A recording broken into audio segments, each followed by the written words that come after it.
Welcome to another edition of Save Your Money, Save Your Teeth. And Dr. Clifford Yudelman from OptiSmile joins us again here today to explore the deep links between oral health and systemic well-being, from gum disease and inflammation to heart health and diabetes. Today we're going to learn why the mouth is a crucial part of the whole body picture. Dr. Yudelman, welcome back. Thanks for having me back. Really excited to start off on a new series after our 4 or so episodes that had like a recap of previous ones. So that was number 81 to 84, and I believe today's number is at 85, is it? Yes, that's right. Yeah, 85, eh? We're going to hit 100 by the end of the year. Amazing. I think so, yeah. I think so. We're well on track. And the good news is I really got stuck into the work on the book. Well done. OptiSmile Digital Dentistry, Save Your Money, Save Your Teeth. That's brilliant. Because this is our 10th anniversary of OptiSmile, and I thought by the time we launch podcast number 100, we should have the book. Hopefully on Amazon and Take-A-Lot. Oh, wonderful. Now that I've made it public. It's like when you want to give up smoking, you've got to tell a few people. Make it public, yeah. You want to lose weight. So it adds pressure. If you're listening to the podcast, look out for the book. That's wonderful. Well done. I'm proud of you. Yeah. Oh, thank you. Thanks for your help. No, you did all the work. But Dr. Yudelman, today's discussion, we often think of dentists as just looking after our teeth. But is it true that the mouth can actually reveal signs of diseases elsewhere in your body? Yes, absolutely. The mouth is often called the window to the body. Many systemic conditions first show subtle signs in the mouth. Things like bleeding gums, ulcers, fungal infections, or dry mouth. So in our practice at OptiSmile, we don't see a lot of that. We tend to see a lot of younger, healthy patients. But in my years when I was practicing in London back in the 80s, and then after that in the 80s and 90s in America, I would often see older patients with, say, a fungal infection, etc. And over the years, I've actually found uncontrolled diabetes in patients. Things like uncontrolled diabetes can cause recurrent gum infections and slow healing. Similarly, certain immune diseases show up as ulcerations, or there's something called lichen planus that I used to see a lot more often in this practice. We've got 2 or 3 patients. Lichen planus is considered, it's like a white patch on the gum. We always send patients for a biopsy because it could be that if it is lichen planus, it can also mean that there's other autoimmune problems, but it could also be oral cancer. There's actually a lot of room for a lot more podcasts. We have done quite a few that sort of skirt around some systemic issues. We've spoken about medicines in your mouth in number 75, acid reflux and tooth erosion in 73, the oral microbiome in your health in number 74, dry mouth, which is a lot to do with also oral health, systemic health, number 72, and the osteoporosis and oral health and the menopause connection.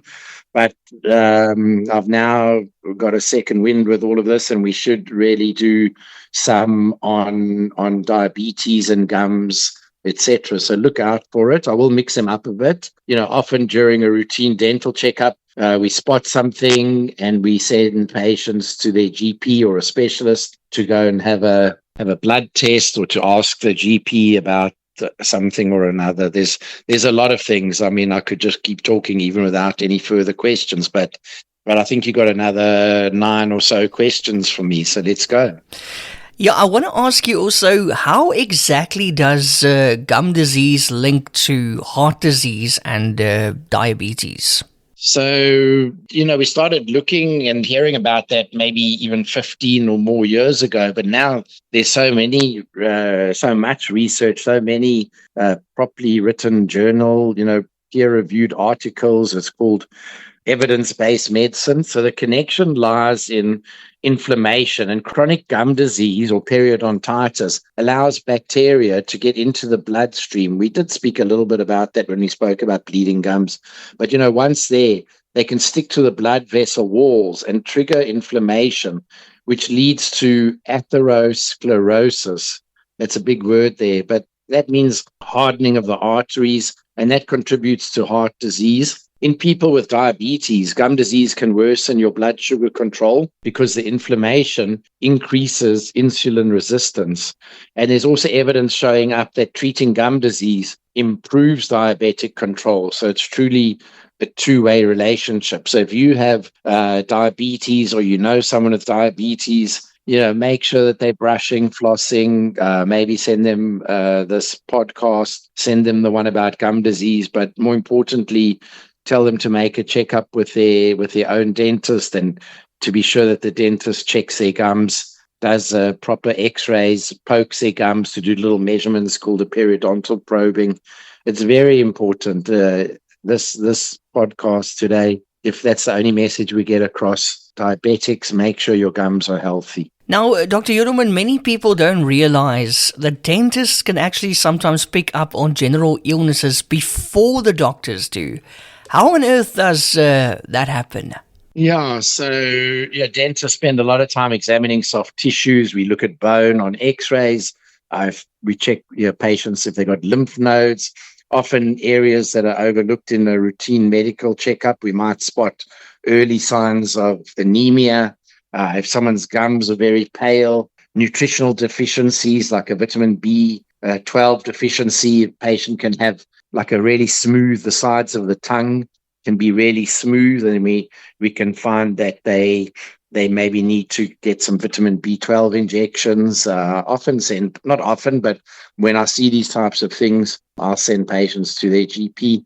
And in the course of my career, it's over 42 years now, I've actually found several melanomas on patients where there's something funny on their face, and I'll tell them to go and get it checked out.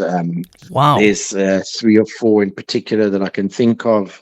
I've found things on people's noses, basal cell cancers and melanomas, like I mentioned.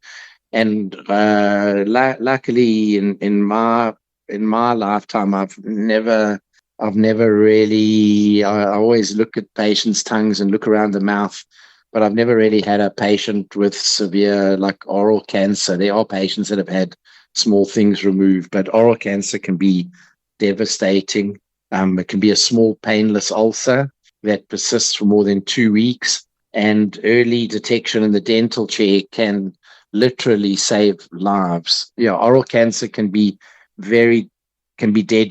Not very deadly. It can be terrible. Sure. Even if it doesn't look big, it spreads quickly, and you can lose half your face from oral cancer if you even make it. Oh, wow, that's very, very scary. I also want to ask you, can you maybe give us some examples of oral bacteria traveling through the body and then causing harm elsewhere? Yeah, there's so much about this now. One of the most studied bacteria is, it's abbreviated capital P with a little dot, and then like the word gum, gingiva. So it's P. gingivalis. I like the actual P. They abbreviate it so it's easier to say. Not to be confused with going to the bathroom. It's not P-E-E. Yeah. It's just P. gingivalis. But it's a nice word. It's porphyromonas. Try to say that after a few champagnes. So it's Porphyromonas. Porphyromonas gingivalis. And this particular bacteria, I wanted people to be aware of the name because it's strongly associated with gum disease. And this organism, this bacteria, has also been found in the arterial plaques in heart attack patients. So if someone has a heart attack and then they do a bypass and they remove a part of their blood vessel, and patch it up with a vein or whatever, an artery from their leg, they take that blood vessel that they removed, that block one, and then they do testing, and they actually find this particular bacteria. And they've even found it when they biopsy when someone dies of Alzheimer's. They've found the DNA of this P. gingivalis in the brains of people that had Alzheimer's. Obviously, Wow. the person has to die first before you're going to take a sample of their brain. Yeah. But the same bacteria that cause bleeding gums can, under the I don't want to say the right circumstances, under certain circumstances, cross into the bloodstream, create inflammation in completely different organs. It's pretty scary, actually. It's very, very scary. And, talking about inflammation, people hear that word quite a lot. How does oral inflammation actually affect your general health? So chronic inflammation in the gums doesn't stay locally. It leads to a constant release of inflammatory mediators. And there's another nice word. It's called cytokines, which is cytokines. These cytokines, and there's quite a few different ones. These are inflammatory, they're chemicals that get released that then cause inflammation more remotely. And the other one is CRP that more and more people are hearing, which stands for C and then a dash, reactive protein in the bloodstream. So anyone who's my age and older, I'm 65, maybe even into your early 40s or 50s, they check different things. They check your cholesterol, your homocysteine, and then there's this thing CRP, and that comes back and it's high. And then the doctor says, oh, maybe you had the flu recently, or maybe you got inflammation somewhere in your body. If you got a high or elevated CRP, and now there's actually two different CRPs that they check for, it's worth going to the dentist and checking your gums. These molecules affect the entire body. They contribute to systemic inflammation that plays a role in heart disease, in rheumatoid arthritis, and even now they're saying it can be involved in some cancers. And that's why healthy gums aren't just cosmetic. They're essential for controlling whole body inflammation. And does treating gum disease or improving your oral hygiene actually help with these systemic issues? I would imagine so. 100%. So there's a lot of evidence-based research, clinical research, that's been adjudicated in proper journals. I wanted to say magazines, but it's very hard to get some of these articles published. And they checked by that's called peer-reviewed. Other professors and different universities are checking these studies that they were done properly. And they've shown that actually deep cleaning and scaling and sometimes antibiotics, the markers of systemic inflammation, drop significantly. And diabetic patients often see better, it's called HbA1c. So it's capital H, small b, capital A, and then the number 1, and then a small c. So that stands for your hemoglobin, which is something that's in your red blood cells. And then there's a particular hemoglobin, A1c. And this A1c, so I've had elevated hemoglobin A1c. That means that you actually got insulin resistance. It's like the first stage of getting type 2 diabetes, which is what you get when you eat too much sugar and you get overweight. And in a patient with the diabetes that then gets their inflammation under control, the HbA1c goes down. So your HbA1c tells you there's no good like cheating before you go and get a blood test and then your blood glucose is fine, because the HbA1c tells you what your average glucose has been over the previous 3 months. So you can't cheat with an HbA1c. And, that's why oral hygiene is not just about fresh breath and clean teeth. It's a legitimate part of managing chronic diseases. How does your oral health change as you age? And why does it matter for long-term wellness, Doctor? We have covered this a little bit. One of the main things is as we age, saliva production decreases due to medications, stress, and hormonal changes. So some of those podcasts that I mentioned earlier, we talk all about this. And we've said before, saliva is crucial for buffering acids, which means neutralizing when you have anything acidic. It helps the acid become more neutral, and for washing away bacteria. If you have a dry mouth and you have reduced saliva, that means more bacterial buildup, more plaque in your mouth, faster gum problems, older adults also experience more bone loss around teeth, and this makes infection, helps infection to spread. And maintaining gum health helps reduce your general bacterial load. And like we said earlier, that lowers inflammation, and then it helps you to maintain systemic health. So all of these things are very important. You get people going and working out at the gym or having special diets or taking all kinds of supplements, and then they don't go get their teeth cleaned every 4 or 6 months, depending on the situation. And they don't use floss, or they don't use a proper toothbrushing technique or an electric toothbrush, or they're using, the wrong toothpaste. These things all add up. Absolutely. And then lifestyle factors like stress, diet, or smoking, can they link oral and systemic health? Again, absolutely. Stress increases cortisol. That's your stress hormone that you release. It sounds like cortisone. In fact, It kind of works a little bit in the same way. It suppresses your immune system. So it weakens immunity and it slows healing. And diets rich in sugar or processed carbohydrates, basically all your junk food, that feeds the oral bacteria and it triggers spikes in inflammation. And another one is smoking. That starves your gums of oxygen. It allows these bad bacteria, the ones that are called anaerobes. We've spoken about that before. If you remember, the anaerobes are the ones that are like deeper down in the gums, and the deeper down, if you've got thick plaque that's built up and it's more than 48 hours old, the plaque is thick enough that the bacteria at the bottom of the plaque closest to the gum or the tooth doesn't need oxygen, and those are the anaerobes, and those ones are the ones that cause problems. They cause bad breath, they cause gum disease. And diets, conversely, diets rich in antioxidants and omega-3s. I just had some salmon for lunch. That's got your omega-3s. I had blueberries for breakfast. I'm really trying, I promise. And fiber, they reduce inflammation, both in the mouth and in the body. So, the choices we make daily really shape our overall health trajectory, or the path that we're heading down. You can change the angle. You can either improve, stay the same, or go worse. So the choice is really up to you. Okay, and how can our patients reduce their risk of inflammation and chronic disease, just starting with their mouth? Yeah, so firstly, regular hygiene visits and professional cleanings. We've done quite a few podcasts about this, and I know it's always the same advice. The second one is daily flossing or interdental brushing.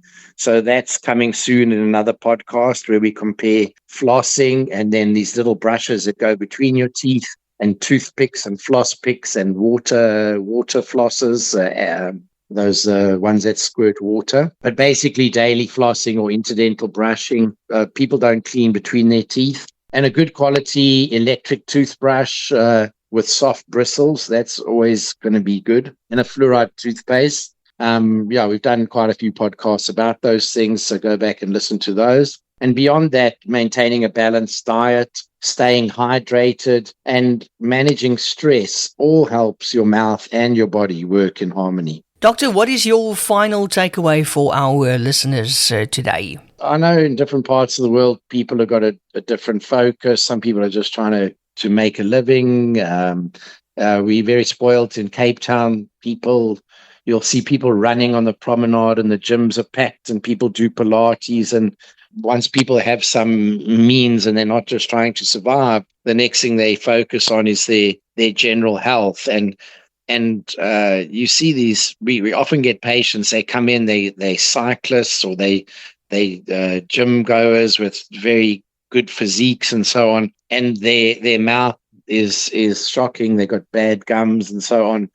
And so it just really takes it up a notch. If you want to improve your general health, you've got to start with your gums. It's one of the simplest and most effective ways to reduce systemic inflammation, to support your immune system, and to feel better overall. And your mouth is not separate from the body. It's the gateway to it. So because that's my final takeaway, I'm going to say it again. Your mouth is part of your body, and it's actually the gateway to your body. So look after it. Well said, Dr. Yudelman. Yes, your mouth is more than just teeth and gums. It's a reflection of your whole body health. So, therefore, prioritizing oral care can prevent far more than cavities. It can actually protect your heart, brain, and longevity.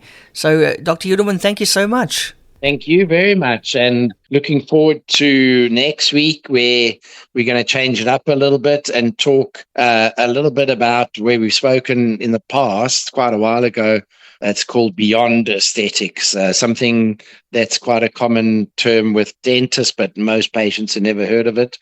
And it's called emotional dentistry. So be sure to tune in next week, and have a great week, Eon. Thank you. You too, Dr. Yudelman, and looking forward to next week's episode. Also, remember you can visit optismile.co.za to learn more or book a comprehensive digital consultation. And finally, remember, while we strive to provide valuable insights, always consult with your own dental professional for advice tailored to your personal health. Don't forget to subscribe and share it with your friends and family. Until next week, keep smiling and taking great care of your teeth.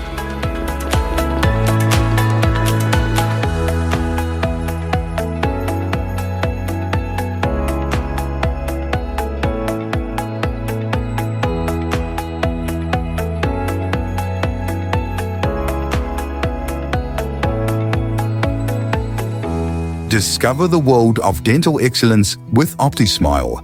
Join us for a weekly podcast featuring Dr. Clifford Yudelman, a seasoned expert with 40 years of dental experience across 4 continents. Gain unique insights and expert dental advice by visiting optismile.co.za for articles that illuminate the path to optimal oral health. If you're seeking unparalleled dental care in Cape Town, get in touch with OptiSmile or book directly online on optismile.co.za. OptiSmile, where global expertise meets local care.